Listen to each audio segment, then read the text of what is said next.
I've been fighting these trade agreements now, I figured out, for 25 years. And one of the things I wanted to kind of give you a sense of is that this isn't new. That actually what we're talking about here is a process of claiming democratic rights against those who would give those rights to corporations. And that's been going on since at least in the post-Second World War period. And when they tried to, in those days, form a World Trade Organization, it fell over, and it fell over because the United States wanted to put in a clause in there that gave the rights for foreign investors to have rights over the top of governments and democratic processes. And so for the past basically 60 years since the Second World War period, 70 years, we've been having these battles against corporations trying to do that. And the key thing is that there have been several times when people have mobilized around the world as citizens to fight these agreements. And some of you will remember the campaign against the multilateral agreement on investment in the 1990s, the MAI campaign. And that was where they proposed an agreement that looks just like the TPPA, and it was defeated. It was defeated by a global movement of people around the world doing exactly what we're doing here. Coming out to halls, educating ourselves, being able to take the message out to others, and basically withdrawing the legitimacy of governments to sign these agreements. We succeeded in basically dismantling that MAI agreement in 1998. And then 2 years later, they tried to put it into the World Trade Organization. And again, some of you may remember the pitched battles on the streets of Seattle against the World Trade Organization meeting in 1999. And then the pitched battle in Cancun 4 years later. And both of those trade negotiations completely collapsed because the public would not accept what governments were proposing. And so on those occasions, we were able to defeat these agreements. Now what are we doing? We're having to mobilize again. And we're going to defeat the TPPA because we're right and they're wrong.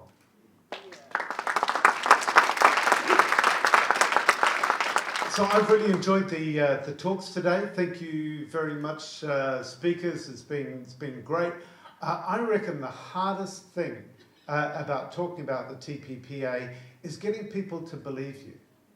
You know, you start talking about it, and people think you must have been smoking something or taken a few mushrooms or something. You know, it really is difficult. So, you know, you start to tell people that the government's about to sign an agreement which will dismantle our laws and regulations. For example, around Farm Act that's delivered $5 billion worth of value to New Zealand over the past 12 years. And people would say, why would you do that? You know, would you? And New Zealand's going to follow the United States healthcare system, which according to international rankings has the worst outcomes of any health system in the world, costs twice as much per person as the New Zealand health system, and the US system manages to forget about any healthcare for millions of its citizens. So tell me again, why would we be following that healthcare model? It doesn't make sense, but it's hard to get people to understand whether this is real. Then you tell people that the TPPA would lock in what future governments can do. So even if you manage to vote this government out, which hopefully we will do very soon, then actually what you're going to do is you're going to have future governments, hopefully involved in the Green Party, you're going to have future governments that are unable to regulate in the public benefit because this government signed the TPPA. That's the worst. That's the worst. That is the worst. That's taking democracy out of our hands, even if we manage to change the government. And there are so many ways that we can do it, and I'll talk a little bit more about that. And then you say to people, well, this is an agreement which will give an advantage to foreign corporations over our domestic New Zealand business. That instead of helping our small and medium enterprises, we're actually going to give advantages to big multinational corporations. As Jeff said, as if we don't give them enough advantages already. And then we're going to give these corporations a right to sue the New Zealand government in an international tribunal and to challenge and overturn our laws and regulation. And you're going to give that to the most litigious companies in the world from the United States. And finally, that you're going to do this in a shonky international tribunal that's made up of basically 3 international lawyers who sit around a table, and one day one of them acts on behalf of an investor to take the case, and the next day they're the judge. So conflicts of interest are absolutely rife. There's no transparency provisions and no right of appeal. By the way, 95% of those lawyers, there's a pool of lawyers there, 95% of them are male, and almost all of them are from the United States or the European Union. So what does that say about diversity? So is it any wonder that with those conflicts of interest, with them all being clones of each other in terms of the way they think, that they would decide on these cases in favour of the corporations far too frequently? And finally, you tell people that this agreement is being negotiated in secrecy. And the government isn't even going to tell us what's in this agreement before signing it. That they're going to sign it first, and then they're going to show us the agreement afterwards. You tell people about these things, and they don't believe you. It can't be true. This is too ridiculous. So what I thought I'd do is just go through a couple of the questions that people ask. You know, when you're trying to tell them about the TPPA, they ask you these questions. So surely this is just a trade agreement. First question. We've already heard, no, it's not. You know, only 5 out of 29 chapters are actually about trade. The rest of it's about the rights of corporations and ways in which our government laws and regulations will be restricted from regulating companies. And so what's in the agreement is patents and copyright. It's investment, it's government procurement, supply chains, state-owned enterprises, and a whole plethora of government laws and regulations. That's not about what most people think of as trade, like tariffs and quotas. It's primarily about the way that governments can regulate the economy and regulate business. The other thing is, if you ever hear the United States talking about this agreement to convince their Congress, what they say is that this is an agreement that will ring fence and constrain China. That actually the whole rationale for the TPPA agreement is to stop China from being a stronger economic power. And you know, you sit here where New Zealand does a fair bit of our trade with China. In fact, these days, it's emerging as our biggest trade partner. So what are we doing joining in with the United States in a trade agreement which was intended to be against the interests of China? Do we think that China won't notice in the same way that they won't notice that we're spying on them? Actually, China's very good at these things. They will demand retribution somewhere down the line. And I think it's a very stupid diplomatic thing for New Zealand to be aligning itself with the United States in an agreement which is explicitly to limit the growth and power of China. The second question you get is, isn't this just protection for investors? You know, investors need protection because they invest in your country and you might steal all their money or something. And you know, these provisions, the investor state dispute settlement provisions, ISDS, that we've been hearing about, where governments be taken to court by multinationals, came out of a sort of post-colonial period. In the post-colonial period, you had countries like the United States and the UK who wanted assurance that when their foreign investors went into shaky third world dictatorships, that their investments wouldn't be expropriated. And so they forced these countries to sign up to these agreements that had these ISDS provisions, investor state dispute settlement provisions. But suddenly what you're doing is you're taking that provision and you're translating it into an agreement that is signed between OECD countries, which already have a very good judicial system. As we've heard, what's wrong with the New Zealand court system that a foreign investor, if they felt aggrieved, couldn't go to our courts? Do they think our courts are corrupt? That they need another tribunal which sits above our whole court system, let alone a shonky international tribunal that doesn't follow proper judicial process? So the argument that you need investor protection, I think is a really hollow argument. Already they have plenty of rights, and in the case of sort of Warner Brothers and Rio Tinto and other companies, foreign investors actually get rights that our domestic companies don't have, and they get all sorts of shady deals. The other thing is, you have to look at some of these cases, and I just wanted to run through a couple of the international cases under this ISDS. We've heard a lot about Philip Morris taking Australia to ISDS over plain packaging of cigarettes. What we haven't talked about is that so far this has cost the Australian government $50 million to defend. And these cases that are taken by corporations and defended by government carry a huge bill for very expensive, high-priced lawyers to defend yourself.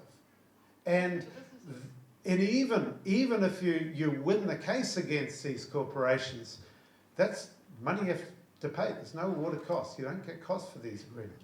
And so, you look at a bill for $50 million, and then you look at governments who are approached by a corporation who says, I don't like your law on that, I'm going to sue you if you put that law in place.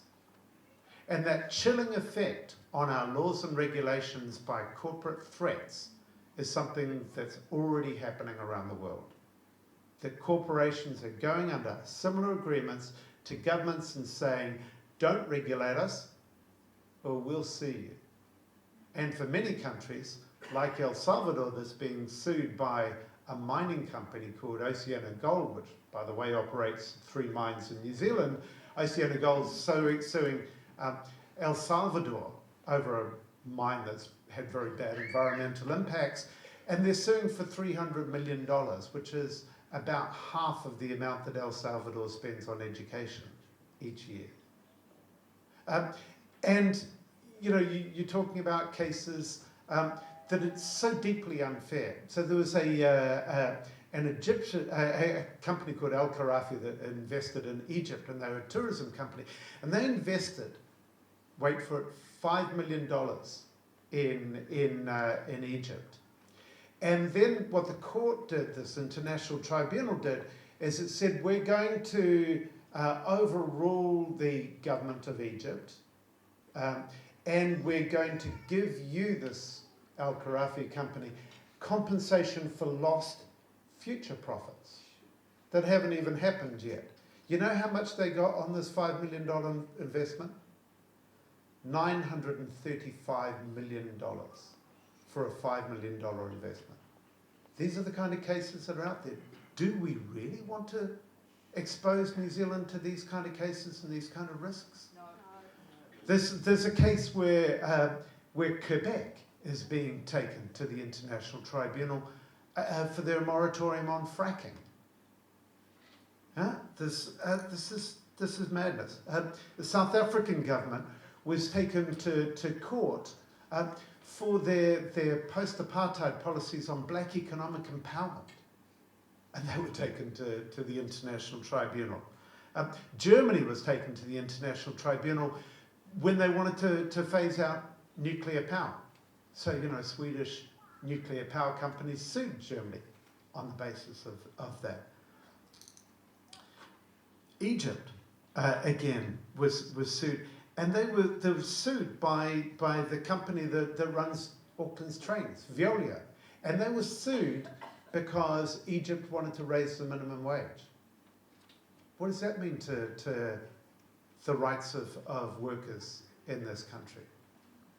So, you start to get the picture that there are so many areas of laws and regulations in New Zealand which would be threatened by these kind of cases.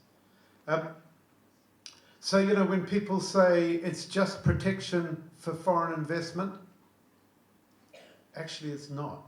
It's something quite different to that. And it's actually a real threat to the right of governments to regulate those foreign investors in the public interest. You also get questions from people saying, well, isn't this going to attract foreign investment? And the answer is there is no credible research at all that says the ISDS provisions will attract any more foreign investment. You've got countries like Brazil that's never had these ISDS provisions because they fundamentally disagree with them. Brazil gets plenty of foreign investment. And now what you've got is all sorts of countries that are turning their back on the ISDS provisions. So it's not only Latin American countries like Ecuador and Venezuela, but India, Indonesia, South Africa, they're all saying no to these ISDS provisions because they've seen the dangers of what they do. And significantly, France and Germany. So when the US has been negotiating a parallel agreement with the European Union to TPPA, it's called TTIP, and they've been negotiating, there was such an uproar in the European Union. 2 million people mobilised in the campaign against this agreement. And I used to head an organisation that has been leading that campaign. So they've been really effective, and what the European Union Commissioner of Trade said was she said that the ISDS agreements are not fit for the 21st century. And that's the Trade Commissioner for the European Union. So if she's saying that, so why is New Zealand about to lock itself into the TPPA with a set of agreements around ISDS which are fundamentally wrong for the 21st century? Same reason our politicians are starting fracking here when everywhere else they're banning it because of the damage that it's done. There you go. Because they're traitors. There you go. So you also hear that there might be costs for pharmaceuticals, but there are higher benefits. I've been doing some work on dairy, and looking into the situation. So what's happening in dairy in the current negotiations is that they left dairy up to the last minute, and they assumed that New Zealand would cave and other countries would give something. So the biggest problem in dairy, though, is not tariffs. It's actually agricultural subsidies. And the United States subsidizes its agricultural sector to the tune of what's estimated by the US Congressional Office to be $1 trillion over the next decade. They've just passed the 2014 Farm Bill, which increased the level of agricultural subsidies from previously. They can subsidise up to 40% of the costs of dairy production for farmers. So if you're Canada and you're sitting right next to the United States, you're sitting there thinking, oh my God, our dairy industry is about to be wiped out by all this dairy products coming across the border from the United States. So Canada has relatively high tariffs because it can't afford to subsidise its dairy farmers. And so what New Zealand is now trying to do is trying to convince Canada, put pressure on Canada to lower its dairy tariffs. It's irrelevant because actually the real problem is the export subsidies in the United States. Which aren't on the table in TPPA. Which aren't on the table at all in TPPA. So much for free trade. So if anyone tells you this is about free trade, it's not. It's bullshit. It's bullshit. And the other thing is you talk to Canadian farmers about their situation. In Canada, milk costs less than in New Zealand, and they have had stable prices for their dairy farmers over a long period of time. And they think that New Zealand is utterly mad for putting our dairy industry entirely at the mercy of volatile commodity prices, so that now our dairy farmers are getting wiped out and they're going to be foreclosed by banks. And So we're sitting here in these negotiations saying, "Oh, Canada, you ought to do what we did," and Canada's saying, "Hello, why would we?" So there's something about this whole model of these trade negotiations, which is fundamentally leading us down this liberalisation, free trade path, which we've seen over the past 3 decades in New Zealand, does not produce outcomes which is good for equality. It's not good for the average New Zealander, has given power to corporations, and has meant that we've been through a period of deregulation where the private costs of companies have been loaded on to the public cost paid for by the taxpayer.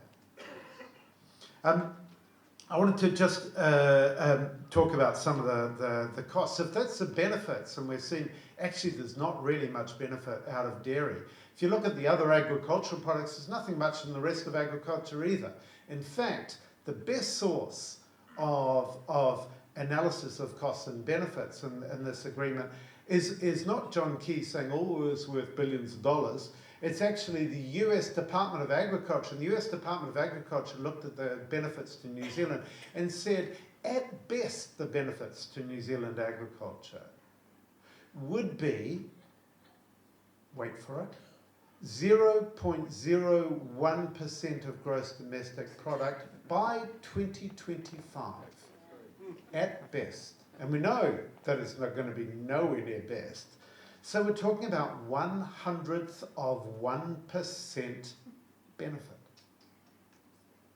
Why would you sign an agreement that does that when you know the cost of Farmac alone is going to be somewhere between 25 million and 50 million for each extra year of patenting that you give to these pharmaceuticals?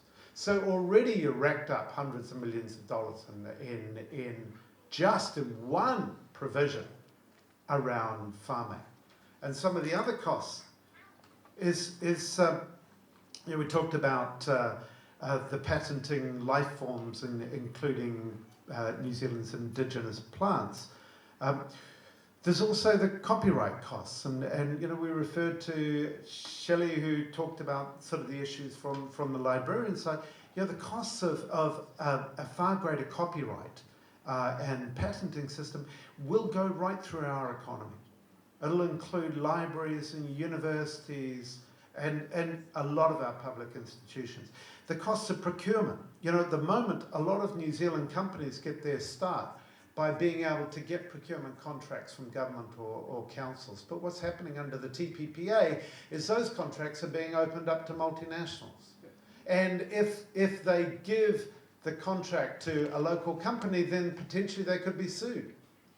So, immediately then you say, well, aren't councils going to need a team of high-priced lawyers in order to know when they're going to be sued? And the answer is yes.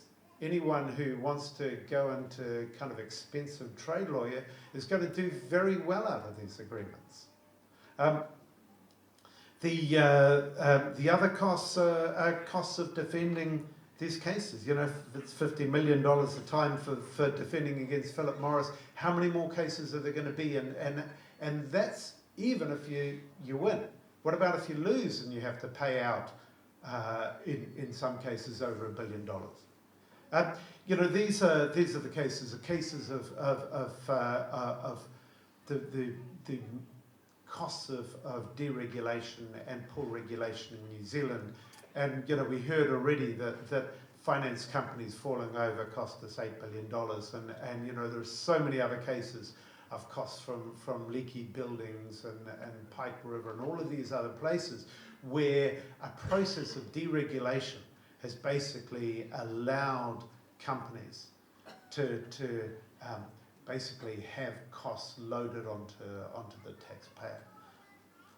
So I wanted to just kind of finish off, because we've talked a lot about this. You know, what's at stake? Well, if you're a New Zealand business, there's a lot at stake. You're going to be disadvantaged compared to your competitors from overseas. If you care about public health, you're going to be disadvantaged. You care about the environment, you care about mining, you care about GMOs or fracking. If you care about Te Tiriti, Treaty of Waitangi provisions, if you care about public services and the privatisation of our public services, it's exactly what TPPA is trying to do. If you care about the threat of another financial crisis and the financial liberalisation that's going on, there's a whole chapter in there on TPPA under financial services liberalisation. And if you care about issues like climate change, it will stop the government in future from taking action on climate change in ways that stop businesses from polluting. So, you know, the good news again is we've fought these agreements before and we've won. And at the moment, the TPPA is looking very shaky. It's partly because we've been successful in raising these red lines around patents, stopping the government from giving away everything on patents. But it's also because other groups around the world are doing the same with their governments. And that's the way these agreements fall over, because we're able to ramp up the pressure on our governments and ensure that they don't give away stuff that they shouldn't be giving away. So we've got to keep up the pressure. The negotiations are partly shaky at the moment because Canada's just started its election campaign. And Canada's not going to give away everything on dairy at the moment because they've got a very strong farming lobby in Canada, and during an election period, they're not going to give away everything on dairy. So the negotiations are stuck on dairy, and we've got to make sure that the New Zealand government doesn't sign a really bad deal on dairy, which might end up being worse than useless. The other thing is, as you probably know, they're running out of time before the US election kicks into high gear, which is sometime kind of early next year. So it is highly likely this agreement can be defeated. Don't listen to anyone on Facebook who says the deal's already done or the deal's definitely dead. Neither of those cases apply. Doesn't John Key say that himself? Is the deal already done? He is saying it himself, and it's not true. There are 1,001 ways in which this agreement could be scuppered. And it's up to us, it's up to the campaign across New Zealand and internationally to make sure that we do scupper this deal. And there is time to do it. Just to finish off with one thing, I'm emceeing the rally in Auckland next weekend. And what we really like to do up there is chant. So, you know, I haven't heard any chants today. Can we do a chant? You can do a chant. Yeah. Okay, so the one we use up there is TPPA, taking people's power away. Want to do that one? Yeah, just to finish off with the rousing chorus.